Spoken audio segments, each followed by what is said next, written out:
Ya, pemirsa, selamat pagi, apa kabar? Hari ini Sabtu 12 Oktober 2024.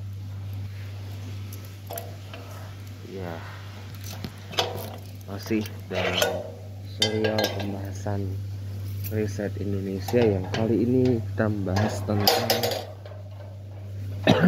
dua kata yang satunya disegani, yang satunya ditakuti oleh sebagian besar orang Indonesia, yaitu keberlanjutan dan perubahan. Keberlanjutan versus perubahan. Saya ambil tema pembahasan ini nanti insya Allah akan kita detailkan besok ya, di hari Minggu, di Sunday with James Spencer biasa, karena besok hari Minggu, hari Ahad 13 Oktober 2024. Nah, tahukah Anda, berkaca pada hasil pemilihan presiden atau Pilpres 2024 kemarin, kenapa Prabowo Subianto, Gibran Rakabuming itu bisa menang telak lagi?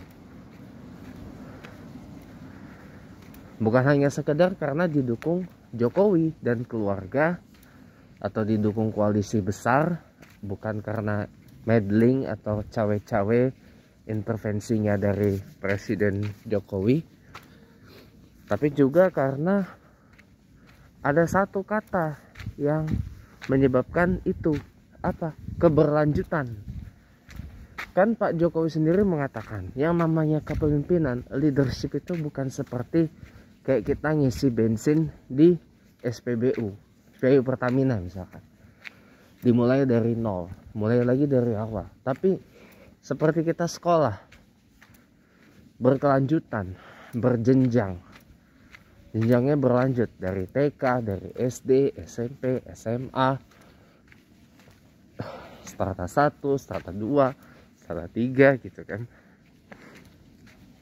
Apalagi kan Pak Prabowo juga mengatakan dalam kampanyenya akan meneruskan dan melanjutkan apa yang sudah dilaksanakan selama kepresidenannya Pak Jokowi. Berbeda dengan Pak Anies Baswedan yang mengusung perubahan, kalau Pak Ganjar ke arah perbaikan. Nah, ketika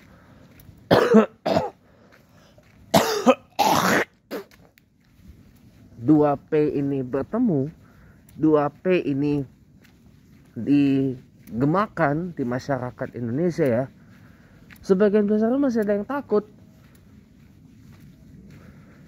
Apalagi kalau kita bicara perubahan ya, perubahan itu adalah hal yang pasti akan selalu terjadi. Nah, tapi sebagian besar masyarakat kita, masyarakat di Indonesia ini adalah masyarakat yang takut dengan perubahan. Kenapa? Karena nggak siap. Itu yang menyebabkan masyarakat Indonesia kebanyakan lebih suka dilanjutkan, diteruskan, keberlanjutan. Tapi kan mohon maaf gitu ya, apa dulu ya, harus bisa dipilah, harus bisa disaring dulu, mana yang kiranya harus diteruskan, dilanjutkan, mana yang harus dirubah, dihilangkan, dan mana yang harus diperbaiki. Dilanjutkan tapi diperbaiki dulu, karena kita harus bisa memilah mana yang baik dan mana yang nggak baik. Kalau yang tidak baik ya tidak usah dilanjutkan. Contoh apa yang nggak baik? Misalkan yang nggak baik misalkan pembangunan asal-asalan, tidak tahu mana yang prioritas, mana yang bukan prioritas. KKN ya, bagi-bagi jabatan, bagi-bagi jabatan ya, kemudian bagi-bagi proyek dan sebagainya. Itu enggak, dan hal-hal buruk lain itu nggak usah dilanjutkan, tapi yang bagus diteruskan. Nah sayangnya kita ini begitu ganti pemerintahan, ganti semua. Ya kalau memang jelek ya ganti, nggak apa-apa, tapi kalau ada yang bagus ya diterusin. Contoh apa yang bagus dari rezim Orde Baru Soeharto? MPR RI itu kedudukannya tertinggi, berhak menentukan namanya GBHN, garis besar haluan negara. Nah itu harusnya jangan dihilangkan gitu. Itu harusnya tidak dihilangkan GBHN-nya itu. Kemudian mata pelajaran P4 sertifikasi P4, dan mata pelajaran pendidikan Pancasila. Kalau dulu PMP, terakhir pas saya sekolah ada PPKN. PMP itu pendidikan moral Pancasila, PPKN pendidikan Pancasila dan kewarganegaraan. Itu harusnya nggak usah dihilangkan. Justru pendidikan Pancasila itu harus di-infuse, harus harus digenjot terus menerus agar masyarakat kita menjadi masyarakat yang lebih Pancasilais. Ada banyak sebenarnya hal-hal yang bagus dari Orde Baru, Orde Lama.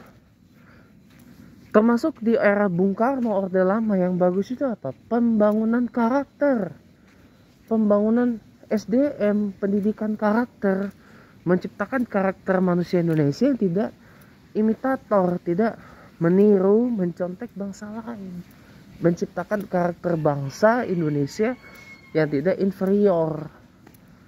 Itu harusnya dilanjutkan.